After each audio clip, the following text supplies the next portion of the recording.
Hello guys, ഒരു one day ട്രിപ്പിൻ്റെ first പാർട്ടാണിത്. First പാർട്ടെന്ന് എടുത്തു പറയാനുള്ള കാരണം രാവിലെ 4:30 ഞങ്ങളുടെ യാത്ര തുടങ്ങി. ഞങ്ങളുടെ ന്യൂ ഫാമിലി മെമ്പറായ ഹണ്ടർ ഹോളിഡേയ്സിലായിരുന്നു ഞങ്ങളുടെ യാത്ര. അങ്ങനെ ഞങ്ങൾ ആദ്യം പോയത് കൊല്ലം ജില്ലയിലെ കാട്ടിൽ മേക്കല്ലി ക്ഷേത്രത്തിലാണ്.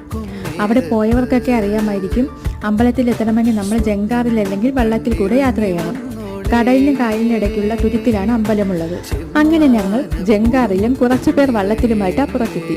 ഞങ്ങൾ രാവിലെ എത്തിയതുകൊണ്ട് ദേവിയുടെ നടയിൽ തൊഴാനൊന്നും വലിയ തിരക്കൊന്നും ഉണ്ടായില്ല. ഇവിടത്തെ പ്രധാന വഴിപാട് മണികെട്ടി നേർച്ചയാണ് കേട്ടോ. വരുന്ന വഴിക്കൊക്കെ നല്ല മഴയുണ്ടായിരുന്നു. ഇവിടെ എത്തിയപ്പോൾ മഴയൊക്കെ മാറി നല്ല അന്തരീക്ഷമായിരുന്നു. തൊഴുത് കഴിഞ്ഞ് കുറച്ചു നേരം ഞങ്ങൾ അവിടെ കടകളിലൊക്കെ കയറിയ ശേഷം അടുത്ത സ്ഥലത്തേക്ക് ഞങ്ങളുടെ ഹണ്ടർ ഹോളിഡേയ്സിൽ യാത്ര തുടങ്ങി. അപ്പോൾ ഇനി വരുന്ന ഷോർട്സിൽ ഞങ്ങളുടെ വൺ ഡേ ട്രിപ്പിൻ്റെ ബാക്കി വിശേഷങ്ങൾ. Bye bye.